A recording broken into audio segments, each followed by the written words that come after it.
किसने लाखों को तारा।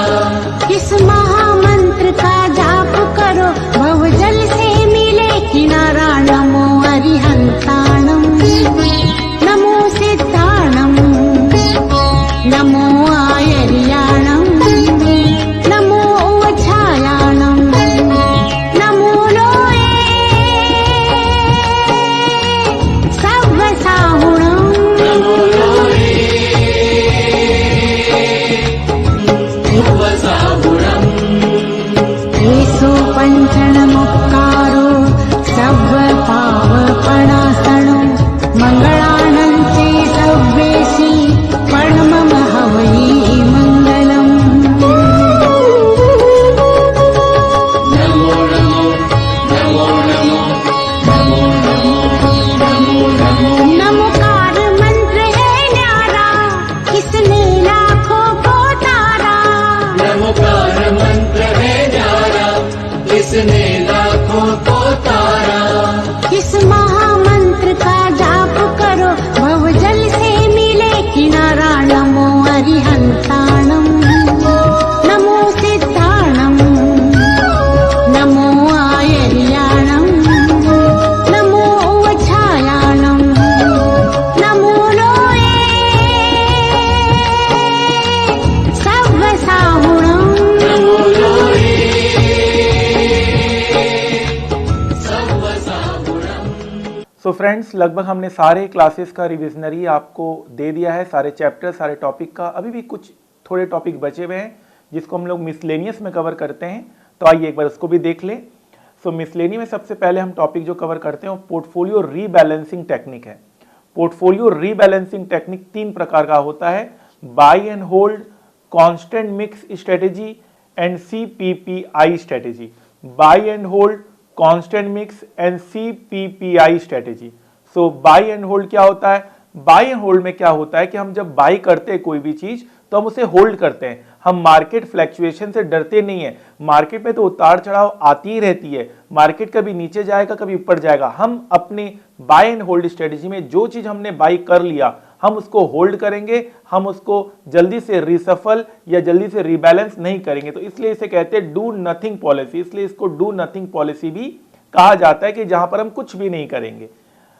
Constant mix strategy, constant mix strategy में यह कहा गया है कि मान लीजिए अगर आपने ये तय किया था, मान लीजिए अगर आपने ये तय किया है कि मैं 50% बॉन्ड में लगाऊंगा, 50% पैसा मैं बॉन्ड में लगाऊंगा और 50% पैसा मैं इक्विटी में लगाऊंगा।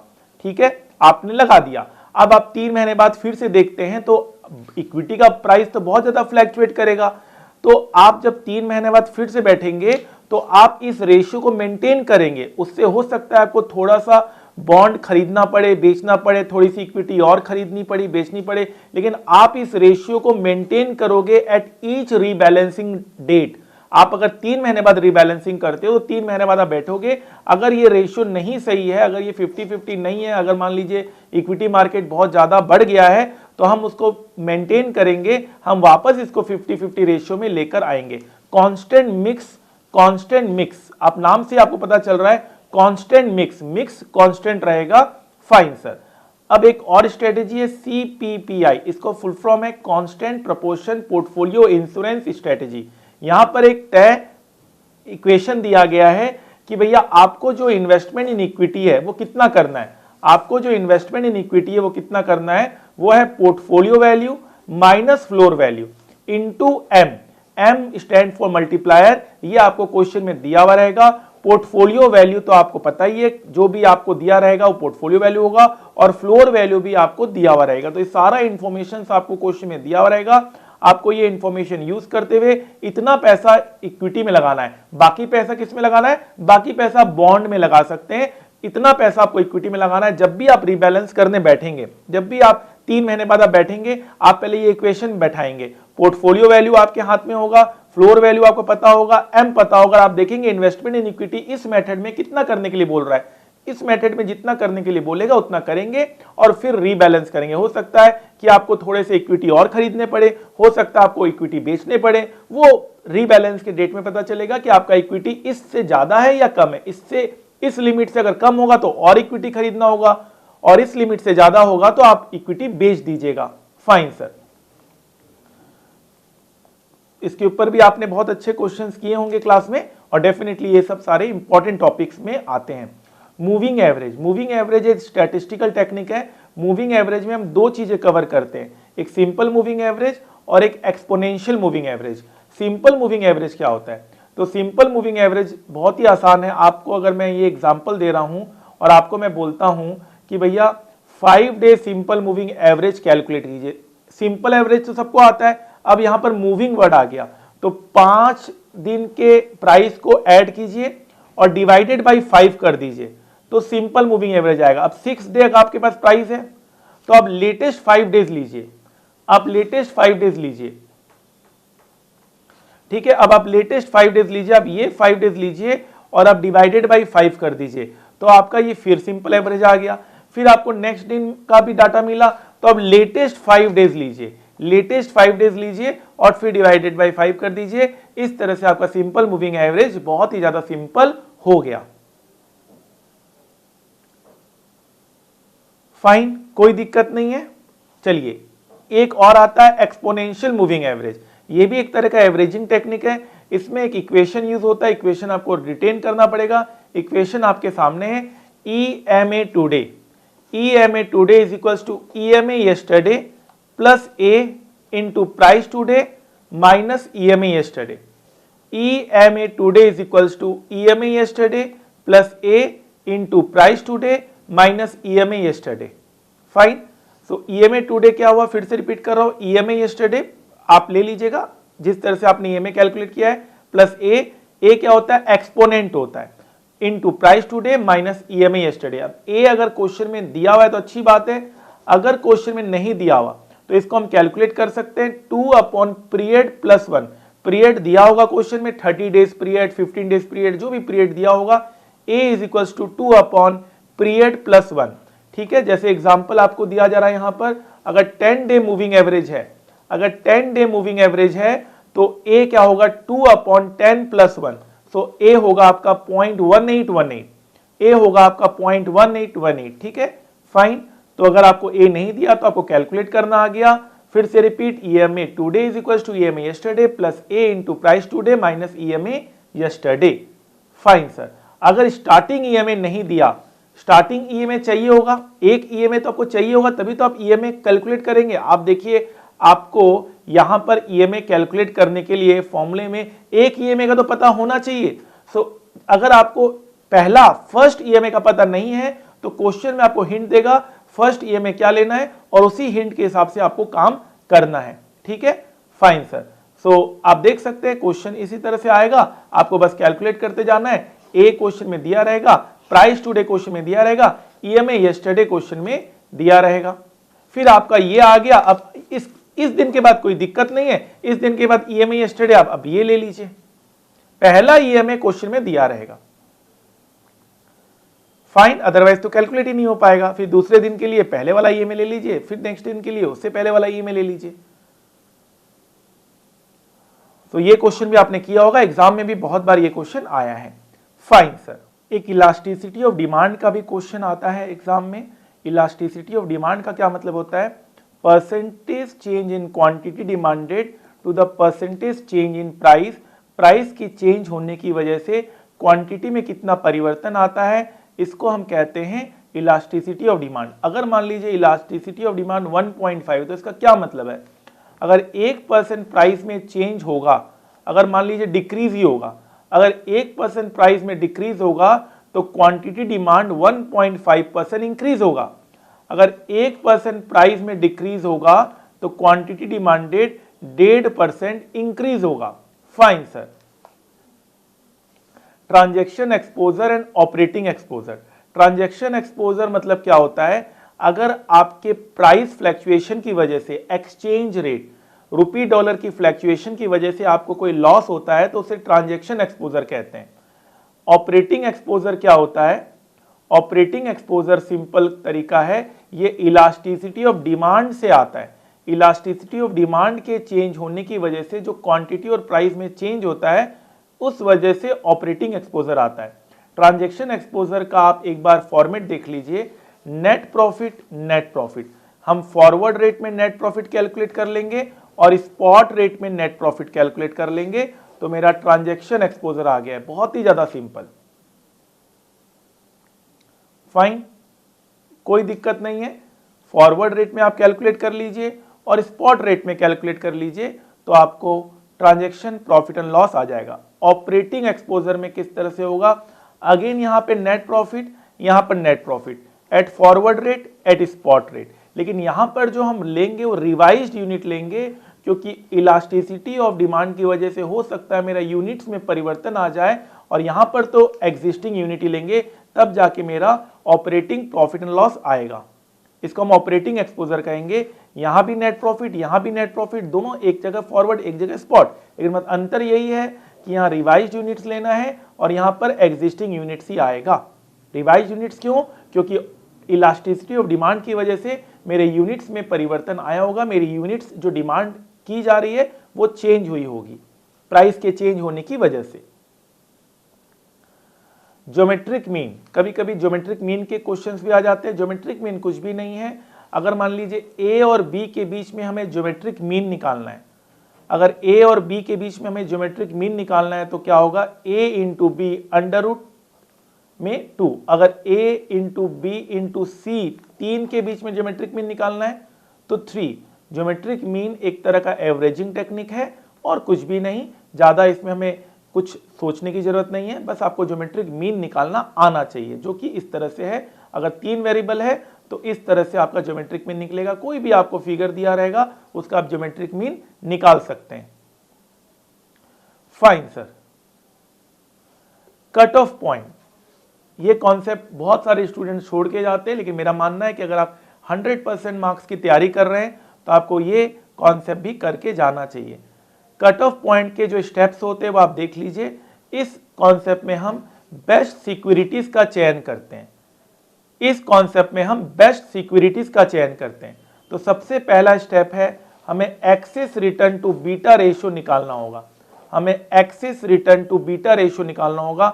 एक्सेस रिटर्न मतलब क्या होता है, आर आई जो रिटर्न ऑन सिक्योरिटी है minus R F upon beta आई।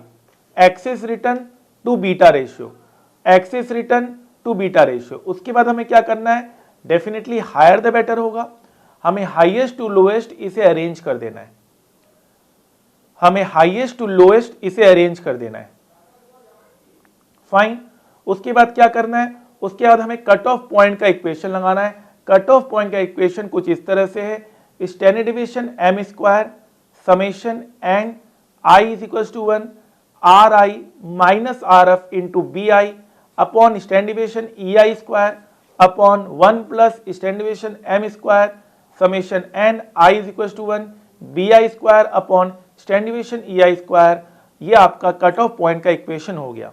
डेफिनेटली एक बार में आप इसे रिटेन नहीं कर पाएंगे, बार बार आपको रिवीजन और लिख कर करना पड़ेगा, तब जाके आप रिटेन कर पाएंगे। और इसके ऊपर आप जब प्रैक्टिकल क्वेश्चन करेंगे तो थोड़ा सा और आपको आसान लग सकता है। कोई क्वेश्चन हो सकता है डिफिकल्ट लगे, लेकिन हम जब तोड़ तोड़ के जब इसको हम सॉल्यूशन में आपको देते हैं तो आपको बहुत इजी हो जाता है। और क्लास के सॉल्यूशंस आपको ध्यान होंगे जो हमने किए होंगे या किसी ने भी किए होंगे। ये क्वेश्चन भी आपके लिए एक इंपॉर्टेंट क्वेश्चन है, ये भी एग्जाम में आया हुआ सवाल है। उसके बाद हमें क्या करना है, हमें सारे सिक्योरिटीज सेलेक्ट करने हैं जो हाईएस्ट कट ऑफ पॉइंट के ऊपर और उस पे लाई करता हो, ऑन और बिफोर। सो अब हम क्या करेंगे, हम सारे सिक्योरिटीज सेलेक्ट करेंगे जो हाईएस्ट कट ऑफ पॉइंट के ऊपर या उस पे लाई करता हो। ठीक है, फाइन। उसके बाद क्या होगा, हमारे पास सिक्योरिटीज आ गए। उसके बाद हम वेट्स देखेंगे, कितना कितना वेट्स हमें लगाना है किस सिक्योरिटी में। तो उसके लिए हमें जेड आई कैलकुलेट करना पड़ेगा।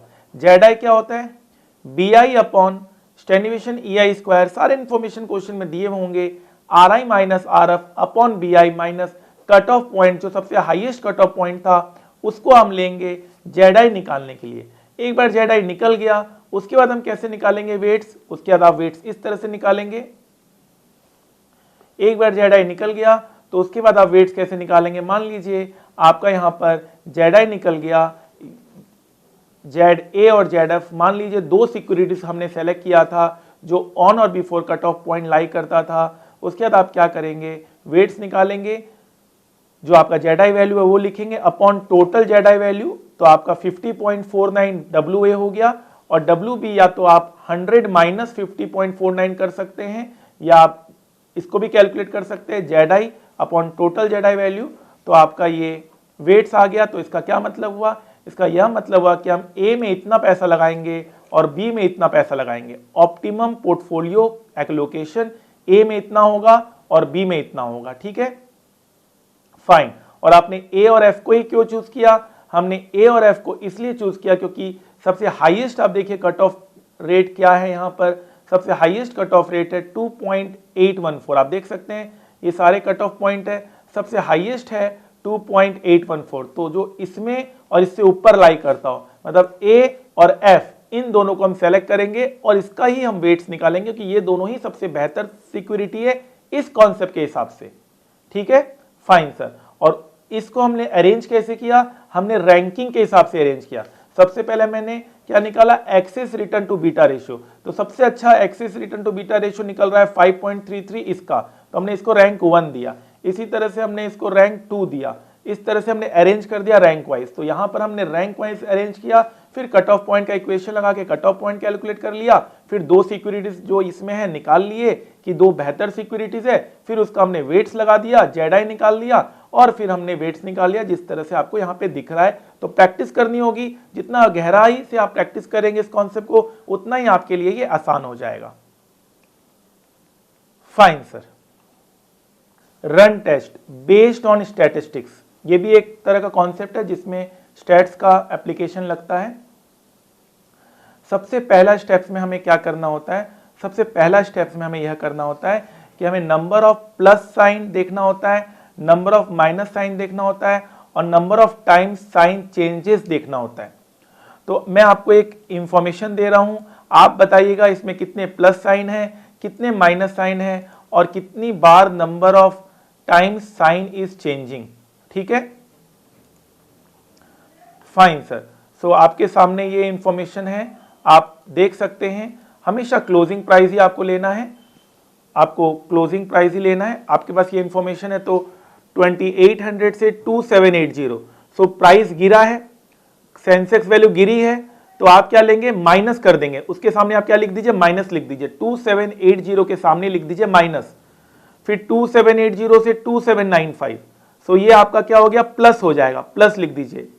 2795 टू 2830, इसको भी प्लस लिख दीजिए। 2830 से 2760 माइनस लिख दीजिए। 2760 से 2790 प्लस लिख दीजिए। 2790 से 2880 प्लस लिख दीजिए। 2880 से 2960 प्लस लिख दीजिए। 2960 से 2990 प्लस लिख दीजिए। 2990 से 3200 प्लस लिख दीजिए, सामने 3200 के। 3200 से 3300 प्लस लिख दीजिए। 3450 प्लस लिख दीजिए। 3360 माइनस लिख दीजिए। 3290 माइनस लिख दीजिए। 3360 प्लस लिख दीजिए। 3340 माइनस लिख दीजिए। 3290 माइनस लिख दीजिए। 3240 माइनस लिख दीजिए। 3140 माइनस लिख दीजिए। 3260 प्लस लिख दीजिए। अब आप देखिए टोटल कितने प्लस साइन आए हैं और कितने माइनस साइन आए हैं। टोटल आपको 11 प्लस साइन मिलेंगे और माइनस साइन आपको 8 मिलेंगे। और total number of time sign changes, कितनी बार साइन चेंज हुआ, ठीक है। तो आप एक साइन हमेशा ये भी पकड़ेगा, 2800 से 2780 ये भी एक साइन चेंज हुआ, तो आपको ये भी एक पकड़ना है। तो टोटल टाइम्स देखिए कितनी बार साइन चेंज हुआ, कितनी बार साइन चेंज हुआ, आप ये देखिए। तो आप देख पाएंगे आपको टोटल 8 बार टोटल साइन चेंज हुआ है, ठीक है। तो ये तो आपको निकालना ही है, प्लस माइनस और number of time sign changes. उसके बाद आप क्या करेंगे, इसके बाद आप स्टैंडर्ड डेविएशन निकालेंगे। उसका इक्वेशन होता है 2n1n2 ब्रैकेट में 2n1n2 minus n1 minus n2 upon n1 plus n2 square bracket close n1 plus n2 minus 1। सो आप स्टैंडर्ड डेविएशन निकालेंगे इस तरह से। n1 n2 क्या होता है, अभी बताया आपको। n1 हो गया आपका पॉजिटिव साइन, n2 हो गया नेगेटिव साइन, और number of time sign changes हो गया 8। n1 n2 को यूज करते हुए आप यहां पर स्टैंडर्ड डेविएशन निकाल सकते हैं। Fine sir. अब आइए मीन वैल्यू ऑफ आर। अब आपको मीन वैल्यू ऑफ आर भी निकालना होगा। अब यहां पर एक मीन वैल्यू ऑफ आर भी कैलकुलेट होता है, उसका इक्वेशन है R N1 N2 upon N1 plus N2 plus 1। So इसका यूज क्या है, स्टेप 2 में पता चलता है। स्टेप 2 में हम लोग स्टैंडर्ड लोअर लिमिट और स्टैंडर्ड अपर लिमिट निकालते हैं। जैसा कि क्वेश्चन हम करेंगे, जो आपने किया भी होगा, इसमें हमने 5% का हमें डाटा दिया हुआ है और 10% का डाटा दिया हुआ है। फाइन। सो 5% में हमने स्टैंडर्ड लोअर लिमिट निकाला, 5% में ही हमने स्टैंडर्ड अपर लिमिट निकाला। इक्वेशन है mean value of R. Mean value of R अभी अभी आपने कैलकुलेट किया था, माइनस टेबल वैल्यू जो क्वेश्चन में दिया रहेगा into standard deviation.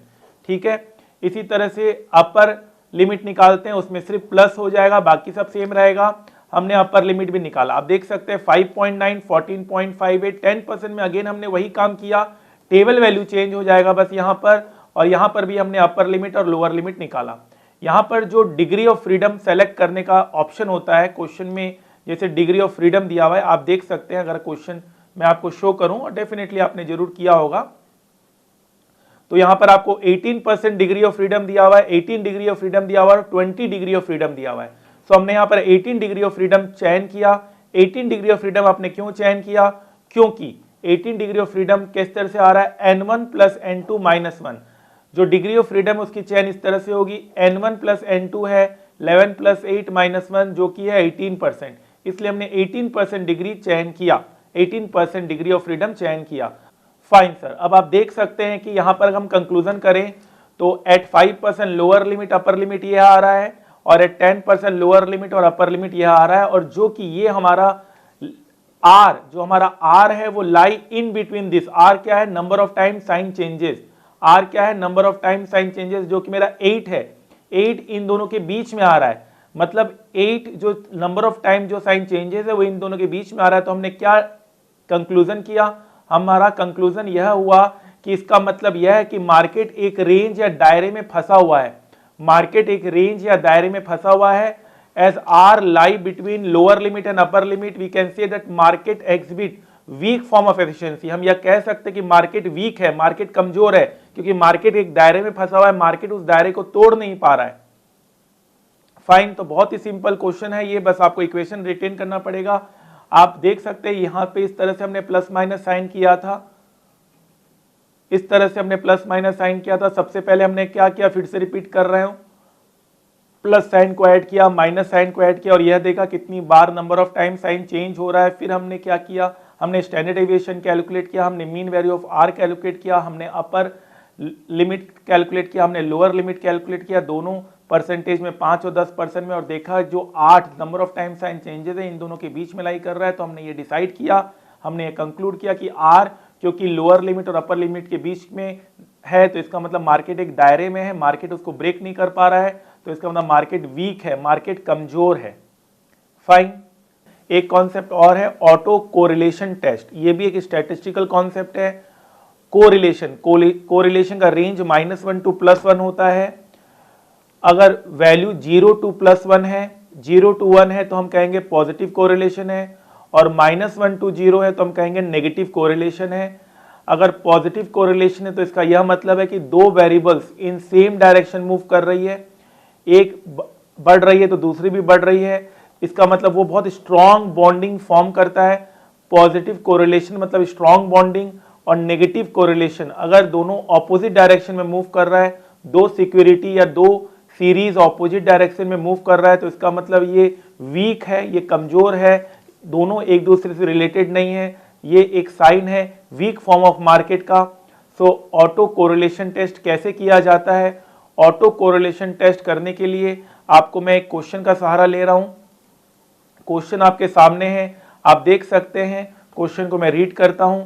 Mister x is of the opinion that market has recently shown the weak form of market efficiency. In order to test the validity of his impression, he has collected the following data relating to the movement of Sensex for the last 20 days. 20 दिन का data आपको यहाँ पर दिया गया है।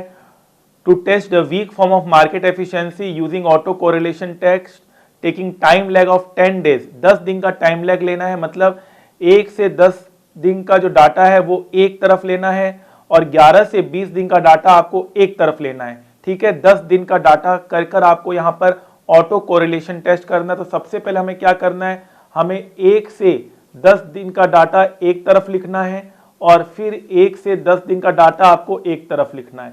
ठीक है, सो आपने यहाँ पर डाटा लिखा, ये सब क्वेश्चन में दिया हुआ था, ये सारा डाटा क्वेश्चन में दिया हुआ था, ये डाटा आपका क्वेश्चन में दिया हुआ था और ये सारा डाटा भी आपके क्वेश्चन में दिया हुआ था। फाइन, कोई बात नहीं, ये आपके दो वेरिएबल्स हो गए, एक तरह से आप सोच सकते हैं। फिर आपने क्या किया, फिर आपने चेंज निकाला, फिर आपने यहाँ पर चेंज निकाला, आप देख सकते हैं चेंज आपने निकाल लिया 1 से 10 दिन का और 1 से 10 दिन का। तो अब आपके पास दो तरह के डाटा आ गए, डाटा आपके सामने है, इसको आप x बोल लीजिए, इसको आप y बोल लीजिए, फिर आपने x स्क्वायर किया, आपने y स्क्वायर किया, आपने xy किया। ठीक है, बहुत ही सिंपल स्टेप से, बस आपको इक्वेशन ध्यान रखना है। आपने मीन निकाल लिया, मीन तो आपको निकालना आता ही है, दिस डिवाइडेड बाय 9, क्योंकि 9 डाटा है, पहला वाला तो आपका कोई चेंज नहीं रिप्रेजेंट कर रहा था और ये भी आपका 9 होगा, तो आपने दोनों का मीन निकाल लिया।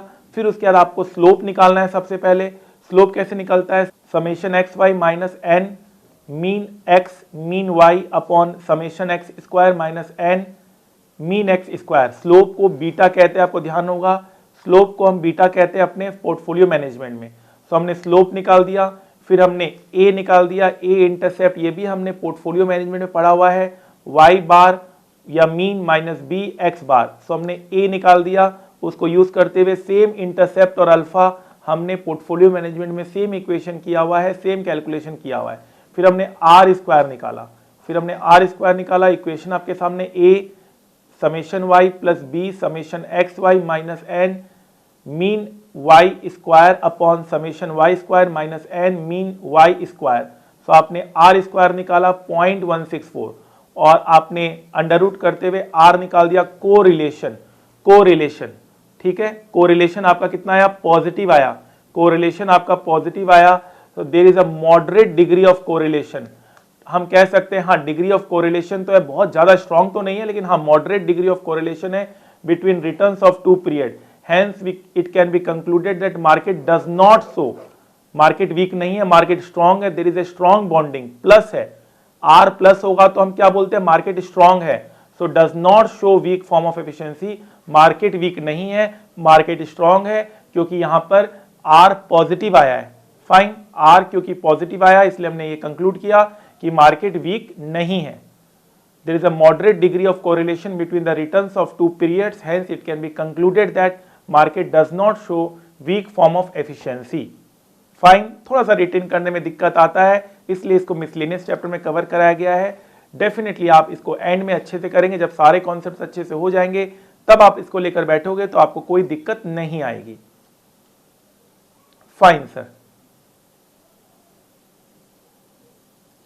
सो फ्रेंड्स, ये चैप्टर भी हमारा एक रिवीजन के तौर पे खत्म हुआ।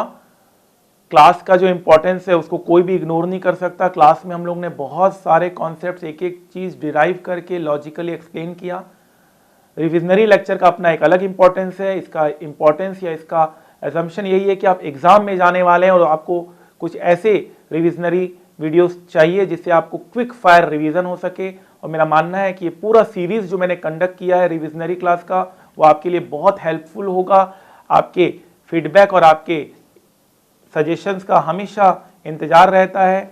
442626 आप डेफिनेटली अपने फीडबैक्स और अपने सजेशंस दीजिएगा और बेहतर आपको अपॉर्चुनिटी दे सकें, जिससे आप 100% की उम्मीद रख सकते हैं एग्जाम में। और आप लास्ट मोमेंट में जो टेलीग्राम ग्रुप है उसमें ज़रूर आप एक बार नज़र दौड़ाइएगा। उसमें हमने बहुत सारी चीज़ें और भी पोस्ट की है, नए वैरायटी ऑफ क्वेश्चंस हमने पोस्ट किए हैं, इंपॉर्टेंट क्वेश्चन हमने पोस्ट किए हैं, मॉक टेस्ट पेपर हमने पोस्ट किए हैं, हमने एसएफएम के फॉर्मूला बुक हमने पोस्ट किया है, हमने इंपॉर्टेंट थ्योरी नोट्स पोस्ट किए हैं। प्लीज़ आप इस टेलीग्राम ग्रुप को जरूर ज्वाइन कीजिएगा। चाहे कोई भी स्टूडेंट हो, चाहे रजिस्टर्ड है या नॉन रजिस्टर्ड, आपको जरूर ये देखना चाहिए, क्योंकि जो मेरी मेहनत है वो आप लोगों के लिए है। आप अच्छा करेंगे तो मैं मानूंगा कि मैंने अच्छा किया है। नॉलेज बांटने से ही फैलता है और ऑब्वियस ही बात है, आप जितना अच्छा परफॉर्म करोगे मुझे उतना ही खुशी मिलेगी। जाते जाते बस इतना ही कहूँगा कि हिम्मत मत हारिएगा, उम्मीद रखिएगा। सब कुछ खोकर भी उम्मीद है तो इसका मतलब आपने कुछ भी नहीं खोया है। याद रखिएगा, उम्मीद में ही दुनिया टिकी है। इसी सोच के साथ कि एग्जाम में बहुत अच्छा परफॉर्म करने वाले हैं और आपके मैसेज का इंतजार करता रहूँगा। आपसे बात करना है, आपको गाइडेंस देना है, कोई भी आपको क्वेरी हो आप जरूर बताइए। मैं कोशिश करूंगा उसको पूरा करने की, ताकि आपकी लाइफ में आपको जो सफलता मिलेगी मैं भी उसमें समझूंगा कि मैं सफल हो गया। आपकी सफलता में मेरी सफलता छिपी हुई है। Waiting for your excellent result, waiting for your wonderful exam, waiting for your beautiful career. मैं आदित्य जैन इस क्लास को यहीं ऑफ करता हूं। Thank you so much.